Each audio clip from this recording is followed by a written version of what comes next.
Welcome everybody to Lab 17. So now that you know that our atmosphere is filled with a mixture of gases, especially nitrogen and oxygen, what we want to figure out is, does this air over us, does it have mass? So let's first fill in your hypothesis on page 1. It states here, I think that air does or does not have mass because. So what do you think? Use your background knowledge and go ahead and circle either does or does not. And then give your explanation. What's your reasoning behind that? Oh, Mrs. Anderson. Oh, yes, Mrs. Von Eschen. I'm so sorry I'm late. That's okay. I woke up and I just had the worst stomachache. Oh. Like indigestion. I think Oh, I ate something bad. I'm sorry about that. I know I don't have COVID because I had a test on that. Okay. But anyway, I stopped and I got some Alka-Seltzer. Oh. And I'm starting to feel better. Oh, good. I'm so glad. Yeah, I'm so glad to hear I'm that. sorry I'm late, but I'm here now. That's okay. I'm getting really used to it. I'm really glad. I'm sad you weren't feeling well, but I'm really glad you have this Alka-Seltzer with you because we could use that in our lab today. So yeah, come on, let's, I'll get you caught up. All right. So we have just finished our hypothesis about thinking if air does or does not have mass. Yes. And why. Yes. And so I was just about to get into this part 1 of the lab. Okay. Where we use something called an open system. So can you help me with that? Yeah. Okay.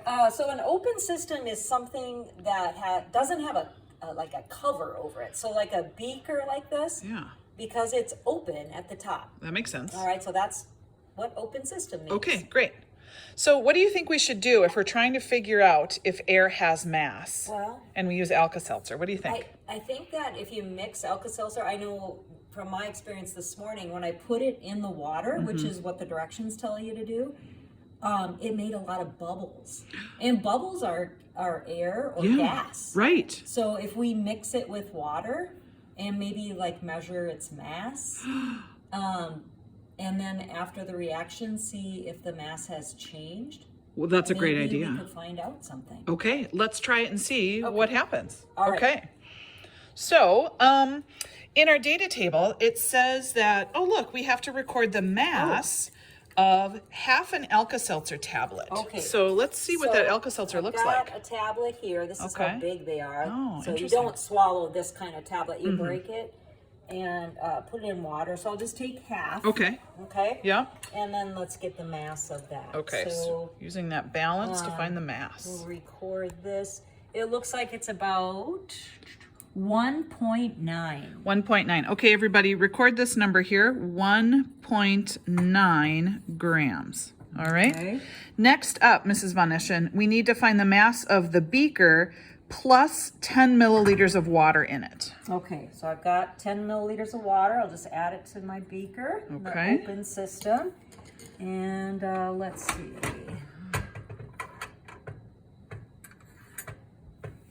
It's a little too heavy, a little too light. Getting close. It looks like 123.5. Okay. 123.5. So, students record that mass, 123.5 grams. Now notice in number 3 here in your data, it says calculate. So we're going to have to add these numbers together. So add data from number 1 plus data from number 2. So what's 123.5 plus 1.9? Well, that's going to be 125.4 grams. Okay, record that. Now notice our next piece of data says mass of beaker plus water plus Alka-Seltzer after the reaction has stopped. So we need to get the reaction going next. Okay, so this half tablet I'm going to put into the water. Okay, let's zoom in so we can see what happens. Here, let me turn it this way so you can see it better. Look at all those bubbles. Oh, that's so cool. And if we're really quiet, can you hear the fizzing?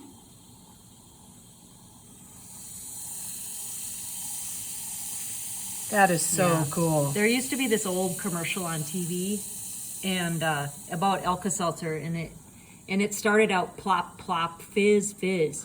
You plop it in the water and then it fizz, fizz. Makes all these bubbles. So all those bubbles are filled with air. Look at that. It almost looks like soda water, you know, all those bubbles Yeah, coming up yeah. when you pour soda into a glass or something. Probably doesn't taste like it though. No, this is going to taste like medicine, isn't it? Ugh. You would know. You I took some would this know, morning. yes. Yeah. All right. Well, we'll come back once the reaction has totally stopped. We'll come back and find our last piece of data. All right, everybody. It looks like the reaction has stopped bubbling and fizzing. So let's check the mass. Okay, well, I noticed right away, Mrs. Anderson, that it's not balanced anymore because it's not at the 0. Yeah. So it has changed, and we're gonna have to adjust it. Okay. So let me see if I make this a little bit lighter, if I can get it to balance. Oh, wow.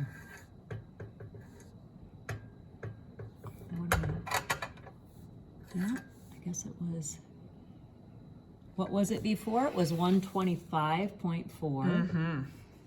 And now we're at 125.1. Oh, interesting. Okay, so write this number down, everybody, for spot 4 here. 125.1. Yep. So it decreased. Interesting. That's interesting. Okay.